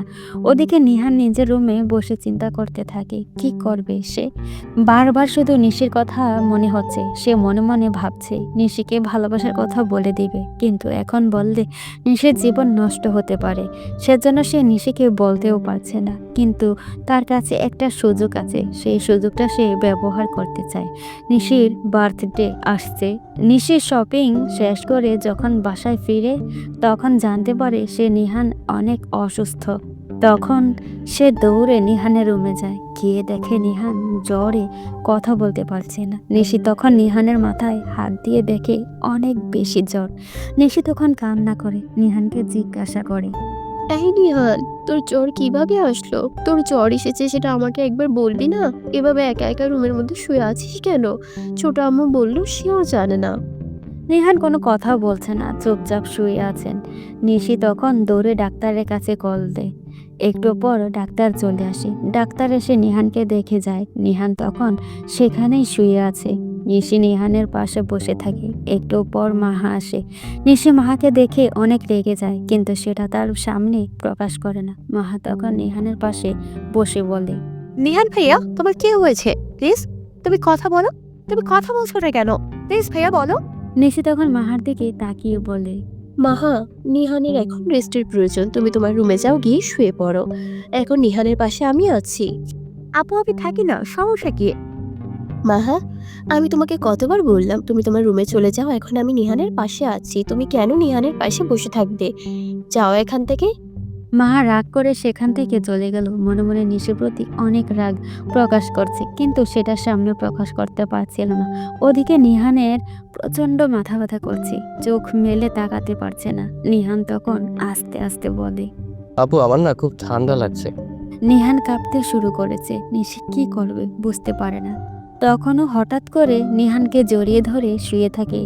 নিশি নিহানকে জড়িয়ে ধরে আছে। তার শরীরের মধ্যে আলাদা একটা অনুভূতি কাজ করছে, কিন্তু নিহান বুঝতে পারছে না কি হচ্ছে। পুরো রাত থেমে থেমে জ্বর উঠেছে নিহানের। নিশি একটা বারের জন্য ঘুমাতে পারেনি। সকালে ঘুম থেকে উঠে মাথাটা একটু হালকা অনুভব করে। পাশে দেখে নিশি শুয়ে আছেন। নিহান তখন অবাক দৃষ্টিতে নিশির দিকে তাকিয়ে আছে। নিহান মনে মনে ভাবছে। আপু কখন আসলো এই রুমে? সে তখন নিশির দিকে তাকিয়ে আছে। নিহানের নড়াচড়ার শব্দে নিশিরও ঘুম ভেঙে যায়। নিহানের দিকে তাকিয়ে জিজ্ঞাসা করে, তোর জ্বর কমেছে? হ্যাঁ আপু, এখন আমি সুস্থ আছি। ঠিক আছে, তাহলে শুয়ে রেস্ট নে। আমি চাই তোর জন্য ব্রেকফাস্টের ব্যবস্থা করি। ব্রেকফাস্ট করে ওষুধ খেতে হবে। নিশি রুম থেকে বেরিয়ে যায়, গিয়ে কিছু খাবার নিয়ে আসে। নিহানের মুখে তুলে খাওয়াতে থাকে। নিহান মনে মনে ভাবছে, এই মুহূর্তটা যদি এখানেই থেমে থাকতো, আর যদি এই সময়টা সামনে এগিয়ে না যেত, এভাবেই যদি সারা জীবন কাটিয়ে দেওয়া যেত। কিন্তু সেটা সম্ভব নয়। এটা ভাবতেই নিহানের চোখ বেয়ে জল গড়িয়ে পড়ে। নিহানের কান্না দেখে নিশি উতলা হয়ে জিজ্ঞাসা করে, নিহান, কি হয়েছে? কান্না করছিস কেন? আমাকে বল, কি সমস্যা তোর? না আপু, কিছু হয়নি, এমনি চোখ দিয়ে জল গড়িয়ে পড়ছে। নিশি তখন রুমের মধ্যে নিহানের জন্য টাওয়াল খুঁজতে থাকে, কিন্তু টাওয়াল নিহান রেখেছে একটা বক্সের উপরে। নিশি তখন বক্সটার কাছে যায়, কিন্তু এই ঘ্রাণটা কোথা থেকে আসছে সে বুঝতে পারছে না। মনে হচ্ছিল যেন পারফিউমের ঘ্রাণের মতো, কিন্তু কিছু বুঝে ওঠার আগেই নিহান বলে ওঠে, আপু তুমি কি করছো? না, তোর জন্য টাওয়াল খুঁজছিলাম। আমি এই টাওয়েলটা ব্যবহার করি না। তুমি এদিকে আসো, আলমারির ভিতর আমার নতুন একটা টাওয়েল আছে, এটা নতুন কিনে এনেছি, ওটা এনে দাও। তখন নিশি আর সেখানে দাঁড়ালো না। সে টাওয়ালটা নিয়ে নিহানের মুখটা মুছে দিল, কিন্তু তার মনের মধ্যে একটা খটকা লেগে গেল। এই গ্রানটা কোথা থেকে আসছে, কিন্তু এখন সেটা নিহানকে জিজ্ঞাসা করতে সে পারবে না। এরপর তারা নিচে যায়। বিয়ের সব ব্যবস্থা হয়ে গেছে, আর মাত্র 6 দিন বাকি বিয়ের। এর মধ্যে আবার নিশির বার্থডে। নিশির বার্থডেতে নিহান কিছু না কিছু দেয়। এবার কি দিবে নিশি সেটাই চিন্তা করছে। নিশি যখন নিহানের রুমের পাশ দিয়ে যাচ্ছিল, তখন দেখতে পায় নিহান সেই বক্সটা খুলে একটা ছোট্ট ব্যাংক করে এনেছে। নিশি তখন দরজার আড়াল থেকে দেখতে থাকে সেই ব্যাংকে নিহান কি রাখতে চাইছে। তখন দেখতে পায় নিহান ব্যাংকটা থেকে কিছু টাকা বের করছে। চামচ ব্যবহার করে মনে হচ্ছিল না বেশি টাকা এখানে আছে। তার কারণ নিহানকে বেশি টাকা দেওয়া হয় না। নিহানকে যা টাকা দেওয়া হয় তা নিশির হাতেই দেওয়া হয়। এটা তাদের পরিবারের নিয়ম, কারণ নিশি বলে দিয়েছে নিহানকে আপাতত কোনো টাকা দেওয়ার দরকার নেই। তাকে শুধু পকেট মানির জন্য দেওয়া হয়, যা দিয়ে শুধু কলেজে যাওয়া আসা করে, আর বাকিটা নিশি কিনে দেয়। যখন যা প্রয়োজন হবে সেটা পরিবারের লোকজন কিনে নিয়ে আসে। নিহানের বাজারে যাওয়া বা আড্ডা দেওয়ার কোনো অর্ডার নেই। ওদিকে কালকে রাতে নিহানকে দেখতে রাহাত এসেছিল। এসে নিশিকে এই অবস্থায় দেখে সে অনেক রেগে যায়, কারণ সে নিশিকে অন্য কারো সাথে সহ্য করতে পারছিল না। নিশি যখন নিজের রুমে গিয়ে বসে থাকে, তখন হঠাৎ করে রাহাত তার রুমে গিয়ে জিজ্ঞাসা করে, নিশি, তোমার সাথে আমার 2 দিন পরে বিয়ে হতে যাচ্ছে, তুমি কেন নিয়ানের রুমে এসে বসেছিলে? নিয়ানকে কেন তুমি জড়িয়ে ধরেছিলে? রাহাতের কথা শুনে নিশি অনেক রেগে যায়। সে কি বলবে ভেবে পাচ্ছে না। রাহাত তখন তার দিকে রাগি চোখে তাকায়। রাহাত তখন আবার তাকে ধাক্কা দিয়ে হাত ধরে বলে, তোমার সাথে যেহেতু আমার বিয়ে হতে যাচ্ছে, তাই তুমি আর কাউকে স্পর্শ করতে পারবে না। তুমি কেন নিয়ানকে জড়িয়ে ধরেছিলে সেটা আমাকে আগে বলো। নিশি তখন রেগে গিয়ে রাহাতকে ধাক্কা দিয়ে কিছুটা দূরে ফেলে দেয়। এরপর বলে, দেখেন, আপনার সাথে এখন আমার বিয়ে হয়নি, বিয়ে নিয়ে কথা হচ্ছে। আর আপনার সাথে বিয়ে হবে কিনা সেটা পরে দেখা যাবে। আর আপনার সাথে যেদিন বিয়ে হবে সেদিন থেকে আমি আপনার স্ত্রী। এর আগে আপনি আমার ওপর কোনো অধিকার খাটাতে পারবেন না। তুমি কিন্তু লিমিটের বাইরে করছো নিশি। আমি তোমাকে ভালোবাসি, তোমাকে বিয়ে করতে চাই, তাই বলে যে তোমার সব কিছু মেনে নিব এটা কিন্তু না। তুমি নিহানের রুমে আর যেতে পারবে না। নিহানের আশেপাশে তোমাকে যেন আর না দেখি, এটা তুমি খুব ভালো করে খেয়াল রাখবে। 100 বার যাব। আমি নিহানের রুমে যাব, তাতে আপনার কি সমস্যা? তখন রাহাত রাগ করে সেখান থেকে বেরিয়ে যায়। রাহাতের চোখ দিয়ে যেন আগুন গড়িয়ে পড়ছিল। সে নিহানকে এখন মেরে ফেলতে চায় এমন অবস্থা। ওদিকে রাহাত বেরিয়ে যেতেই নিশি চলে যায় দৌড়ে তার মায়ের কাছে। মাকে গিয়ে জড়িয়ে ধরে কান্না করে দেয়। তখন নিহানের মাও সেখানে উপস্থিত। হঠাৎ করে নিশিকে কান্না করতে দেখে নিহানের মা বলে ওঠেন, কি ব্যাপার নিশি, তুই কান্না করছিস কেন? মামনি, আমাকে বল কি হয়েছে, কোনো সমস্যা হলে আমাকে বল। নিশি কোনো কথা বলছে না, কান্না করেই যাচ্ছে। তাদের সবার চিন্তা শুরু হয়েছে নিশি কেন কান্না করছে। তখন নিশির মা জিজ্ঞাসা করেন, আম্মু তোর কি হয়েছে আমাকে বল, কোনো সমস্যা হলে আম্মুকে বল, আমি দেখছি কি কম সমস্যা হচ্ছে। নিশি তখন কান্না করতে করতে বলে, আম্মু, আমি এই বিয়ে করতে পারবো না। আমি রাহাত ভাইকে বিয়ে করতে পারবো না। ওনার সাথে আমি মানিয়ে নিতে পারবো না। তোমরা পুপিকে একটু বোঝাও। নিশির কথা শুনে সবাই নিশির দিকে অবাক দৃষ্টিতে তাকিয়ে থাকে, কারণ এটা কোনোদিন সম্ভব নয়। তাদের বিয়ের সব কথা হয়ে গেছে, বিয়ের সব কিছু প্রস্তুত। এখন হঠাৎ করে নিশি এসে বলছে বিয়ে করবে না।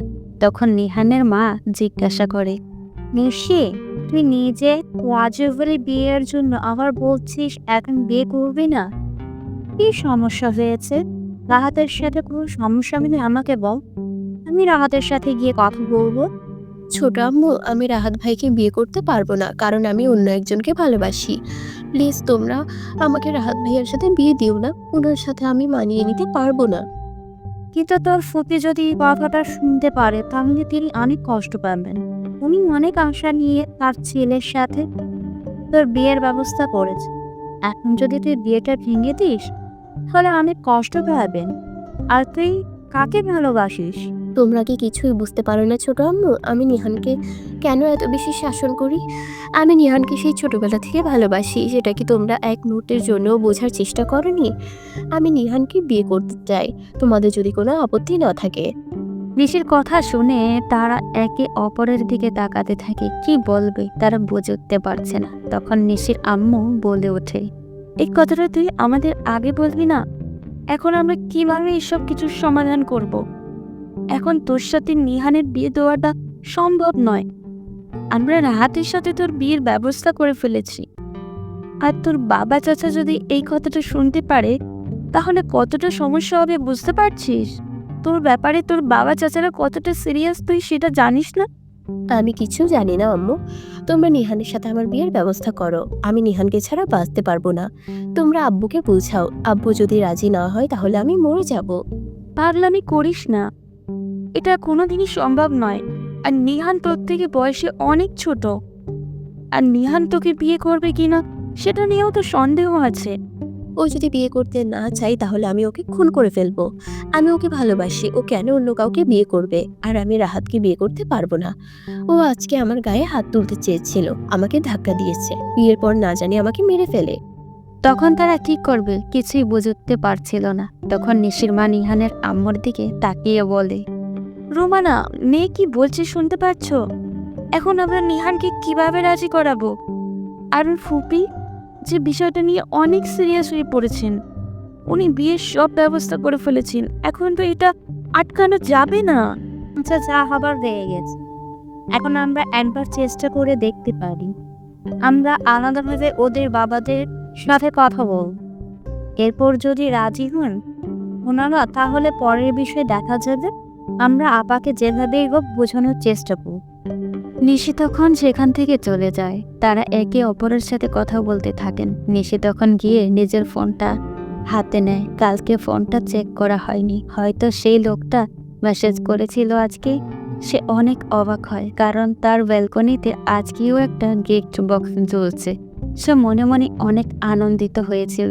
সকালে নিহানের রুমে সেই পারফিউমের গ্রান পেয়ে সে ভেবেছিল যে নিহান হয়তো এই কাজগুলো করছে, কিন্তু নিহান তো কালকে তার সাথে শুয়েছিল। কালকে তাহলে এই গিফট বক্সটা কে রেখেছিল? নিশ্চয়ই নিহান এটা করতে পারবে না। তাহলে কি নিহান এসব করছে না? তাহলে কে করছে?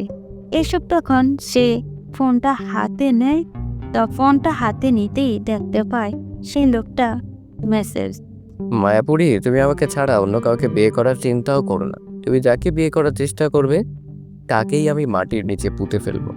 আমি কতটা ভয়ঙ্কর সেই ব্যাপারে তোমার কোনো ধারণা নেই। আমার কার্যকলাপে তুমি হয়তো বুঝতে পেরে গেছো আমি কি করতে পারি। আমি চাইলে সব কিছু করতে পারি। সেখানে তোমাকে যে বিয়ে করতে চাইবে তাকে আমি খুন করতে আমার 1 মিনিটও সময় যাবে না।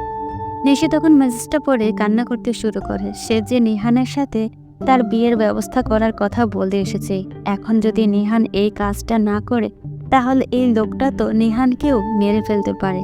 তখন সে কান্না করতে করতে আবার দৌড়ে সেই রুমে যায়। গিয়ে দেখতে পায় তার মা আর ছোট আম্মু সেখানে এখনো বসে আছেন। সেই জন্য সে চিৎকার করে বলে, না না, সেটা আম্মু, তোমরা এই বিষয় নিয়ে আব্বুদের সাথে কোনো কথা বলো না। আমি নিহানকে বিয়ে করতে পারবো না। আমি অনেক ভেবেচিন্তে দেখেছি নিজের রুমে গিয়ে নিহানকে বিয়ে করাটা আমার জন্য উচিত নয়। ও আমার থেকে বয়সে অনেক ছোট। আমার যার সাথে বিয়ে হচ্ছে তার সাথেই হোক। নিশির কথা শুনে তারা আচার্যের চরম পর্যায়ে পৌঁছে যায়। মেয়েটা এক এক সময় এক এক কথা বলছে। তার মনের মধ্যে কি ঘুরপাক খাচ্ছে তারা কিছুই বুঝতে পারছে না। নিশি তখন নিজের রুমে গিয়ে শুয়ে কান্না করতে শুরু করে। সে এখন কি করবে? তার সবকিছু কেমন জানি চিন্তার বাইরে চলে যাচ্ছে। কে এই লোকটা, আর কেন এসব করতে চাইছে কিছুই বুঝতে পারছে না। একদিকে যেমন রাহাত, অন্যদিকে নিহান, আরেকদিকে এই অপরিচিত লোকটা। তিনজনের মধ্যখানে পড়ে তার জীবনটা একদম ধ্বংস হয়ে যাচ্ছে। তখন সে কান্না করতে শুরু করে। আগ বাড়িয়ে সেই লোকটার কাছে মেসেজ পাঠায়। আপনাকে আমি শেষ একটা সুযোগ দিতে চাই। যদি দেখা করতে চান তাহলে কালকে বিকালে আমার সাথে সেই পার্কে দেখা করুন। আপনি যেভাবে বলেছেন আমি সেভাবেই সেখানে আসব। কিন্তু যদি না আসেন তাহলে আমি আত্মহত্যা করব, কারণ আমি বিশাল ঝামেলায় পড়ে গেছি। মেসেজটা সেন্ড হতে দেরি হলো, কিন্তু রিপ্লাই আসতে দেরি হলো না। ওপাশ থেকে লোকটা রিপ্লাই দিল, মায়াপুরী, তুমি কি পাগল হয়ে গেছো? তুমি আত্মহত্যা করবে মানে? এটা কোনোদিন হতে পারে না। তুমি যেটা বলবে সেটাই হবে। কালকেই আমি তোমার সাথে দেখা করব। কালকে বিকালে তুমি পার্কে চলে আসবে। একা আসবে কিন্তু। এভাবে দেখতে দেখতে রাত হয়ে গেল। সবাই সবার কাজে ব্যস্ত হয়ে পড়েছে। নিশির মনের মধ্যে আলাদা একটা অনুভূতি কাজ করছে। লোকটার সাথে দেখা হবে। কে সেই লোকটা কালকে সে জানতে পারবে। এজন্য তার মনের ভিতর একটা আনন্দ কাজ করছে, অন্যদিকে আরেকটা ভয় কাজ করছে। লোকটা যদি তাকে দেখার পর আটকে রেখে দেয়, ওকে তো একা যেতে বলেছি। নিশি পরের দিন সকাল হতেই রেডি থাকে যে করেই হোক আজকে পৌঁছাতেই হবে ওখানে। কিন্তু সবার সামনে যদি এভাবে সেজে গুজে বের হয় তাহলে কিভাবে সে সবার সামনে দিয়ে বের হয়ে যাবে? তখন সে তার ফ্রেন্ড মিলিকে কল করে। কি ব্যাপার বান্ধবী, এতদিন থেকে ভার্সিটিও আসিস না, আমাদের সাথেও কোনো রকম যোগাযোগ করিস না, বুঝলাম না কি হয়েছে তোর? সব কথা তোকে পরে খুলে বলবো। তুই কি এখন ফ্রি আছিস? আমি তোর বাসায় একবার আসতে চাই। এটার জন্য আবার বলে আসতে হয় নাকি? আমি বাসায় আছি, তাড়াতাড়ি চলে আয়। আমার বাসায় কি দরকার? নিশি তখন সেই ব্যাগগুলো নিয়ে দৌড়ে চলে যায় মিলিদের বাসায়। যাওয়ার সময় তার আম্মুকে বলে যায় যে আসতে আসতে সন্ধ্যার পর হতে পারে। মিলিদের বাসায় পৌঁছাতেই মিলি তাকে এসে নিয়ে যায়। তখন সেই মিলের সামনে গিয়ে বলে, মিনি, তোকে বলেছিলাম না সেই অপরিচিত লোকটার কথা? আজকে সেই অপরিচিত লোকটা আমার সাথে দেখা করবে, সেই জন্য তার কাছে যাব। কি বলছিস দোষ? আমাকেও নিয়ে যা প্লিজ। আমার অনেক ইচ্ছে সে ছেলেটাকে দেখার। কে সেই প্রেমিক? আমি একটাবার দেখতে চাই তাকে। কিন্তু তোকে নিয়ে যাওয়া সম্ভব নয়, কারণ লোকটা বলেছে একা দেখা করতে চাই। আমাকে একাই যেতে হবে এবং গিফটগুলো পাঠিয়েছে, এগুলো পরে যাওয়ার কথা বললো। মিলি তখন মন খারাপ করে নিশিকে সাজাতে শুরু করে। নিশি ড্রেসগুলো পরে সবগুলো জিনিস তার পছন্দের, জুয়েলারি সহ সবকিছু তার খুবই পছন্দের। এইগুলো পরার পর আয়নার সামনে গিয়ে নিজেকেই সে চিনতে পারছে না। তখন মিলি বলল, দোস্ত, তোকে এত যে সুন্দর লাগছে, লোকটা যদি তোকে ধরে বিয়ে করে ফেলে তাহলে কি হবে? নিশি তখন মুচকি এসে মেয়েদিকে একটা ধাক্কা দিয়ে সেখান থেকে চলে আসে। কারণ বিকাল হতে শুরু হয়েছে। সেই পার্কে গিয়ে অপেক্ষা করতে শুরু করে, কিন্তু সেই লোকটা এখনো আসছে না। তখন সেই লোকটাকে মেসেজ করে, আপনি কোথায়? আমি তো চলে এসেছি। আমি অনেক আগেই চলে এসেছি। আমার মায়াপুরীকে একটু দেখছিলাম দূর থেকে। অনেক সুন্দর লাগছে তোমাকে আজকে, সেই জন্য তোমার দিকে কিছুক্ষণ তাকিয়েছিলাম। তোমার সামনে গিয়ে হয়তো দেখতে পারবো না, সেই জন্য আমি বটগাছটার পেছনে আছি। তখন সে সেই বটগাছটার পেছনে যায়, গিয়ে দেখতে পায় একটা লোক উল্টো ঘুরে দাঁড়িয়ে আছে। তখন নিশি পাশে গিয়ে জিজ্ঞাসা করে, কে আপনি? আর আপনি আমাকে বারবার এরকম মেসেজ পাঠান কেন? আজকে আমি আপনার মুখটা দেখতে চাই। এদিকে ঘুরুন একবার। তখন সেই লোকটা আস্তে আস্তে কথা বলতে শুরু করে। লোকটার প্রথম কণ্ঠ শুনবে সেই জন্য অপেক্ষা করতে থাকে। লোকটা তখন বলে, আমার কোনোদিন সাহস হয়নি তোমাকে আমার ভালোবাসার কথাটা বলার। আজকে সেই সুযোগটা পেয়েছি। তোমাকে আমি বলতে চাই, আমি তোমাকে ভালোবাসি। তোমাকে কতটা ভালোবাসি সেটা যদি প্রকাশ করতে পারতাম, তাহলে হয়তো আমার গলা শুকিয়ে যেত, পৃথিবীর সময়ের হিসেবটা বন্ধ হয়ে যেত। কারণ সেই কাহিনী বলতে বলতে সময় কোন দিক দিয়ে চলে যেত কেউ বুঝতে পারতো না। নিশি কণ্ঠটা শুনেই থিনতে পেরে যায়। তখন সে দৌড়ে গিয়ে তাকে পেছন গোড়ায়। হ্যাঁ, সামনে নিহান দাঁড়িয়ে আছে, হাতে একটা গোলাপ আর একটা গিফট বক্স নিয়ে। গিফট বক্সটা ঠিক সেই রকম যেই রকম 1 বছর থেকে তার রুমের সামনে এনে রেখে দিয়ে যায়। তখন সে নিহানের দিকে তাকিয়ে আছে। নিহান মাথা নিচু করে দাঁড়িয়ে আছে তার সামনে। তখন সে নিহানকে ধাক্কা দিয়ে বলে, নিহান, তুই? তাহলে তুই এতদিন থেকে এসব করছিলি? নিহান কোনো কথা বলছে না, চুপচাপ নিচের দিকে তাকিয়ে দাঁড়িয়ে আছে। নিশি আবার ধাক্কা দিয়ে বলে, কিরে, তোর এত বড় সাহস কোন দিক থেকে হলো? এখন কথা বলছিস না কেন? তাড়াতাড়ি কথা বল। নিহান তখন করুণ চোখে নিশুর দিকে তাকায়, আস্তে আস্তে বলে, আপু, আমি তোমাকে সত্যিই অনেক ভালোবাসি, কিন্তু তোমার ভয়ে কোনোদিন বলতে পারিনি। তুমি এমনিতেই আমাকে অনেক বেশি শাসন করতে, সেই জন্য কোনোদিন সাহস হয়নি তোমার সামনে দাঁড়িয়ে ভালোবাসার কথা বলার। কিন্তু আজ আমি বলতে চাই, আমি তোমাকে ভালোবাসি আপু।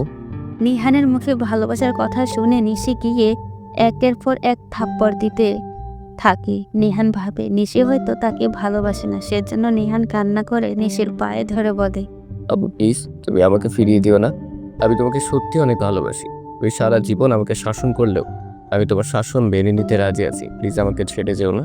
নিহানের এমন কান্নায় নিশির বুকটা ফেটে যাচ্ছে। নিশানকে উঠিয়ে শক্ত করে জড়িয়ে ধরে বলে, এই ছোট্ট একটা কথা বলতে তোর এতদিন সময় লাগলো?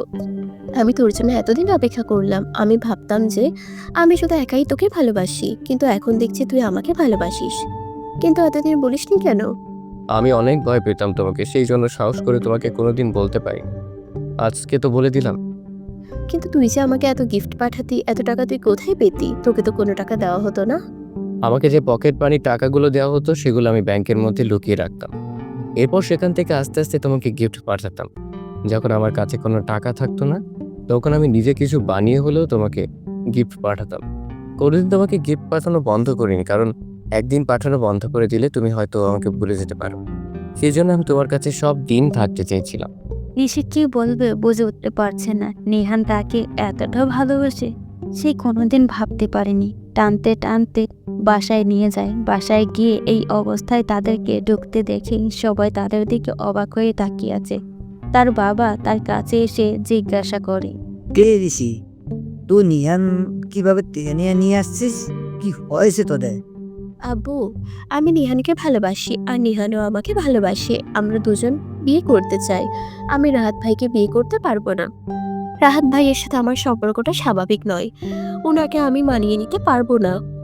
তাদের কথা শুনে পরিবারের সবাই তাদের দিকে তাকিয়ে আছে। তাদের ফুপিও তাদের দিকে তাকিয়ে আছে। রাহাত অবাক দৃষ্টিতে তাকিয়ে আছে নিশির দিকে। এটা স্বাভাবিক, কারণ তাদের বিয়ের সব ব্যবস্থা হয়ে গেছে। শপিংয়ে কালকে নিশি গিয়ে শপিং করেছে, কিন্তু আজকে এমন একটা কথা বলবে সে কোনোদিন চিন্তাও করতে পারেনি। তুই কি বলছিস? তোর কি মাথা ঠিক আছে? বিয়ে করবি না মানে? রাহাতের সাথে তোর বিয়ের সব ব্যবস্থা হয়ে গেছে। তুই বলছিস নিহানের সাথে তুই বিয়ে করবি? তো বলেছিলি রাহাতের সাথে বিয়ে করতে রাজি, তাহলে এখন কেন এসব বলছিস? আর নিহান, তোর এত বড় সাহস কি করে হলো? তুই তোর থেকে বড় একটা মেয়েকে ভালোবাসতে গেলি কি করে? ছোট আব্বু, তুমি নিহানকে কিছু বলবে না। নিহান অনেক ভয় পেয়ে আমাকে কথাটা বলেছে। ও আমাকে অনেক দিন থেকে ভালোবাসে, কিন্তু বলতে পারিনি। আমি নিহানকে বাধ্য করেছি আমাকে ভালোবাসার জন্য, যাতে তোমরা আমাদের বিয়ে না দাও। তাহলে কিন্তু আমি আত্মহত্যা করব, তখন কিন্তু আমাকে কেউ থামাতে পারবে না। আর ফুপি আমাকে ক্ষমা করে দিও প্লিজ। তাদের ফুপি তখন কি বলবেন কিছুই বুঝতে পারছিলেন না। তাদের দিকে শুধু অবাক দৃষ্টিতে তাকিয়েছিলেন।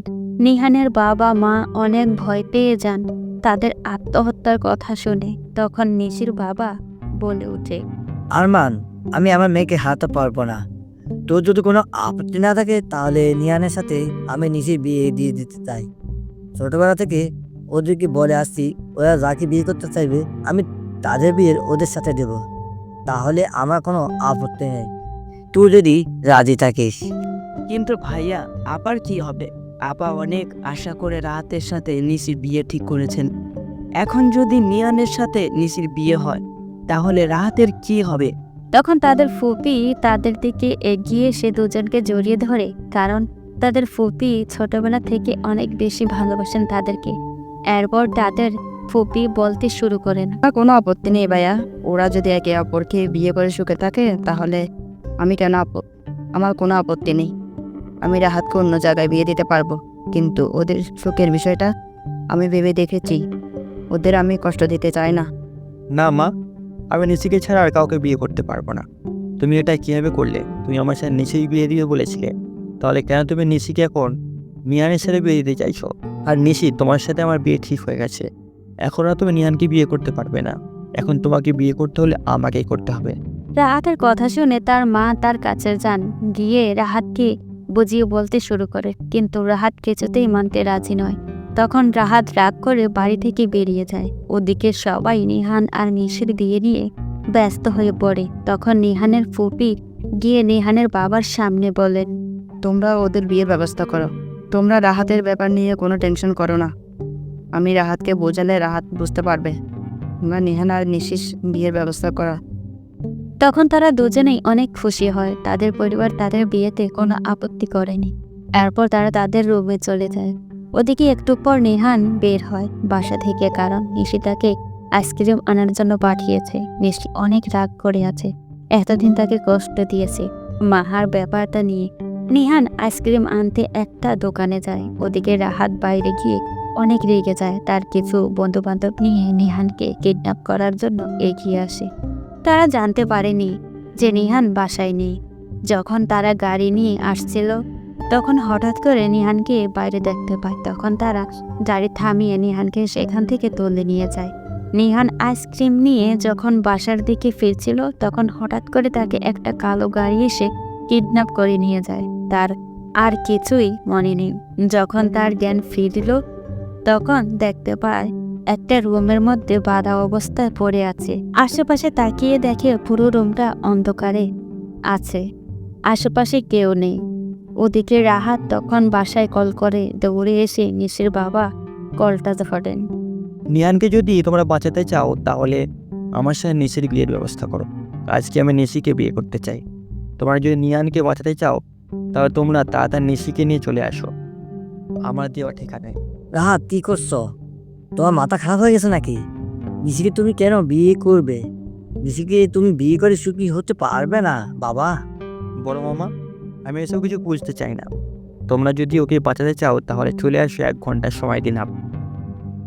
1 ঘন্টার ভিতরে যদি তুমি না আসো তাহলে কিন্তু নিহানকে গুলি করে মেরে ফেলবো। তখন সবাই এসে ফোনের কাছে জড়ো হতে শুরু করে। যখন এই কথাটা নিশি শুনতে পায় তখন সে কান্না করতে শুরু করে। সে নিজেকে সব দোষ দিতে শুরু করে। সে কেন পাঠিয়েছিল আইসক্রিম আনার জন্য। নিশি তখন কান্না করে তার ছোট্ট আব্বুর কাছে গিয়ে বলে, ছোট আব্বু, এটা কি করে হলো? আমি নিহানকে ছাড়া বাঁচতে পারবো না। তোমরা প্লিজ ওকে আমার কাছে এনে দাও, না হলে আমি মরে যাব। তুই কোনো চিন্তা করিস না মামুনি, আমি দেখছি কি করা যায়। এসব বিষয় নিয়ে কোনো টেনশন করার দরকার নেই। না ছোট আব্বু, তোমরা তাড়াতাড়ি আমাকে নিহানের কাছে নিয়ে চলো। ইহান মনে হয় অনেক কষ্টে আছে। আমি নিহানের কষ্ট সহ্য করতে পারবো না। ওই রাহাতকে তাড়াতাড়ি ধরে নিয়ে আসো। ও কেন এরকম করলো? তখন তারা কি করবে কিছুই বুঝে উঠতে পারছিল না। এভাবে বসে থাকলে চলবে না। নিশির বাবা তখন পুলিশের কাছে কল দেয়। থানার কাছাকাছি ছিল, সেজন্য 10 মিনিটের মধ্যে পুলিশ চলে আসে। তখন নিশির বাবা পুলিশ অফিসারকে বলেন, অফিসার, আমার বাতিজাকে কিডন্যাপ করা হয়েছে। আমরা জানি কে কিডন্যাপ করেছে। কিডন্যাপার আমাদেরকে কল করেছিল। আমাদের বাচ্চাকেও ওকে কিডন্যাপ করে নিয়ে গেছে। আপনারা ওকে খুঁজে বের করার চেষ্টা করুন প্লিজ। কিডন্যাপার আপনাদেরকে কোনো লোকেশন দিয়েছে? হ্যাঁ, আমাদেরকে ঠিকানা দিয়েছে, কিন্তু আমরা ওখানে যেতে ভয় পাচ্ছি, কারণ ওখানে ওরা অনেক লোক আছে। আমরা গেলে হয়তো আমাদেরকে মেরে ফেলতে পারে।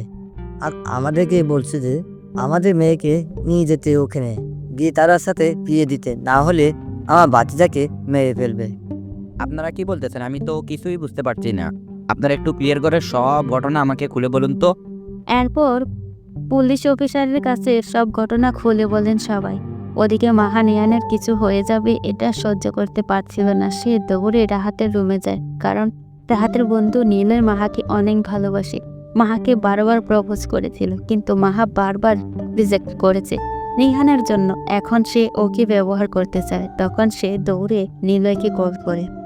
নীলয় ভাইয়া, আমাকে একটা হেল্প করবে প্লিজ?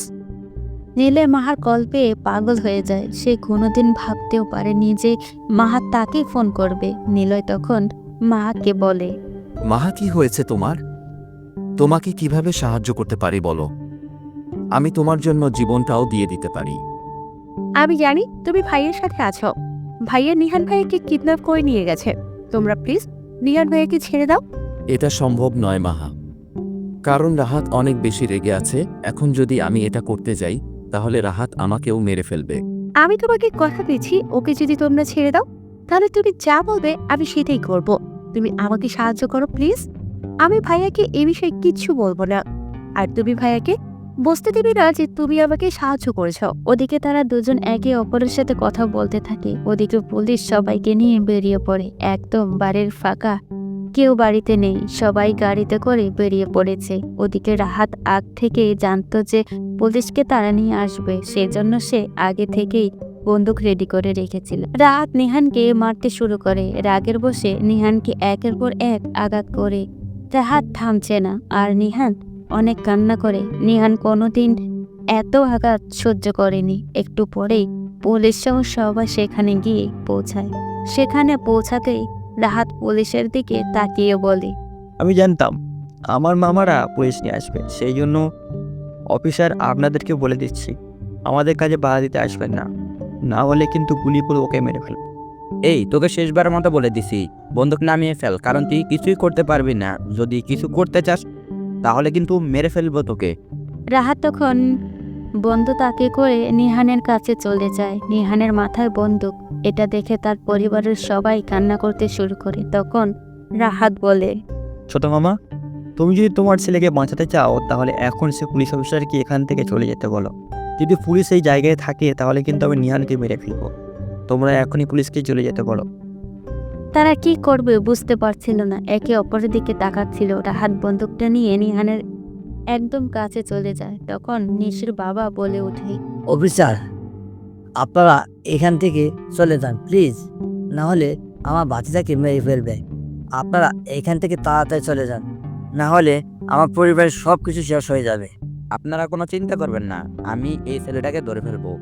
এরকম কত অপরাধীকে আমরা শাস্তি দিয়েছি, আপনারা নিশ্চিন্তে থাকতে পারেন। এখানে আমার বাচ্চার জীবনের ব্যাপার, তাই আমি কোনো রিস্ক নিতে চাই না। আপনারা এখান থেকে চলে যান প্লিজ, দরকার হলে আপনাদেরকে ডাকবো, কিন্তু প্লিজ আপনারা এখান থেকে চলে যান প্লিজ। পুলিশ তখন সেখান থেকে চলে গিয়ে বাইরে দাঁড়িয়ে থাকে, কারণ যাতে কোনো সমস্যা হলে তাড়াতাড়ি যেন ভিতরে আসতে পারে না। রাহাত ভাবে যে পুলিশ চলে গেছে। তখন সে ভেতর থেকে তার একটা বন্ধুকে বলে, আমরা যে কাজী সাহেবকে ধরে নিয়ে এসেছিলাম তাকে তাড়াতাড়ি এখানে নিয়ে আয়। আমি আজকে এখন নিশিকে বিয়ে করতে চাই। আমার কাছ থেকে নিশিকে কেউ কেড়ে নিতে পারবে না। রাহাত, বাবা কেন এরকম করছিস বলতো? আমি তো তোর মা। আমার দিকে তাকিয়ে তুই এই কাজটা বন্ধ করে দে। তুই নিশিকে বিয়ে করে কোনোদিন সুখ হতে পারবি না বাবা। মাঝখান থেকে আমাদের জীবনকে নষ্ট করেছিস। তখন সবাই কথা বলাবলি করছে। নিলয় নিহানের চেয়ারের পাশে দাঁড়িয়ে আছে। নিশি অনেক কান্না করছে। এরপর কাজিনকে ডেকে নিয়ে আসা হয়। রাহাত তখন বলে, তুই আমার মা হয়ে আমার সাথে বেইমানি করতে পারলে, আমি কেন পারবো না? আমাকে তুমি নিশির সাথে বিয়ে দিয়ে বলে এখন এরকম করছো? কাজী সাহেব, বিয়ে পড়ানো শুরু করেন, আমার আর নিশির বিয়ে তাড়াতাড়ি করুন।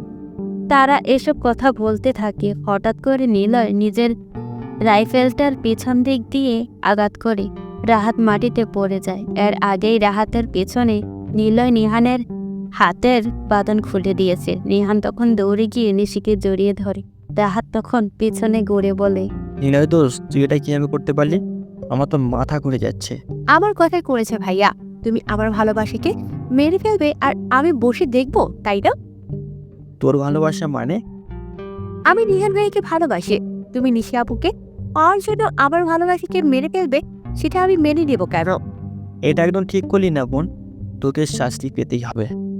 তখন পুলিশ ভিতরে এসে রাহাতকে ধরে নিয়ে গেল। তারা সবাই বাড়িতে চলে আসলো। মাহা সেখানেই দাঁড়িয়ে আছে। নিলয় তার সামনে এসে বলল, আমি তোমার সামনে কোনোদিন ভালোবাসার দাবি নিয়ে আসবো না, শুধু বলবো আমার পাশে থাকো। কেন দাবি নিয়ে আসবে না? তুমি নিঃস্বার্থভাবে আমাকে ভালোবাসো, আমি চেষ্টা করব তোমাকে নিজের মনের ঘরে জায়গা দেওয়ার। নিলয় মাহাকে শক্ত করে জড়িয়ে ধরল। মাহা তখন বলল, আব্বু, আম্মুকে বলে আমাদের বিয়ের ব্যবস্থা করবা। এত পিচ্ছি বয়সে পাকনামি করো না, এখনো অনেক সময় বাকি আছে, আগে পড়াশোনা শেষ হোক। আমি তো চলে যাচ্ছি না, এখন চলো নিশি, আপুর বিয়ে খেতে হবে। চলো। ওদিকে 2 দিন পর নিশি লাল বেনারসি শাড়ি পরে টেন্সে বসে আছে। ভালোবাসার মানুষকে পাওয়ার আনন্দ কাজ করছে মনের ভিতর। নিহানকে একদম রাজকুমারের মতো মনে হচ্ছে। নিশি বারবার নিহানকে মেয়েদের দিকে তাকাতে ইশারায় বারণ করছে, কিন্তু নিহান তাকে রাগানোর বারবার আশেপাশে তাকাচ্ছে। ভালোভাবেই বিয়ে সম্পন্ন হলো। বাসর ঘরে যেতে নিহানের কেমন জানি করছিল, কিন্তু সাহস করে ঢুকে নিহানকে দেখে নিশি এসে পায়ে ধরে সালাম করে। নিহান লজ্জায় শেষ।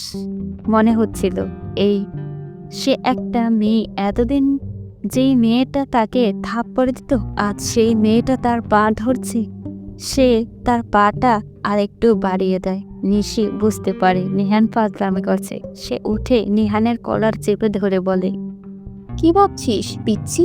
তোর বউ হয়েছে বলে সব ছেড়ে দিব? এখনো রং দেখছো? রঙে গিব্বা দেখনি? সরি বউ, আজকে না আমাদের বাসুরা। চুপ, আগে আমার প্রশ্নের উত্তর দাও, না হলে জনগণ আমাকে পিঠাবে।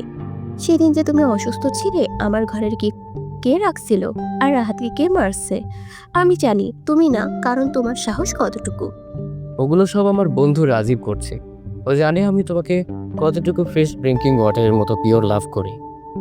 নিহান লক্ষ্য করছে আজকে নিশিটাকে তুমি করে বলছে। মনে মনে তার লাড্ডু ফুটছে। নিহান তখন মুখ গোমড়া করে বলে, আমার একটা অভিযোগ আছে। কি? আমার গালগুলো সব কত ফর্সা ছিল শুধুমাত্র তোমার থাপ্পড়ের কারণে।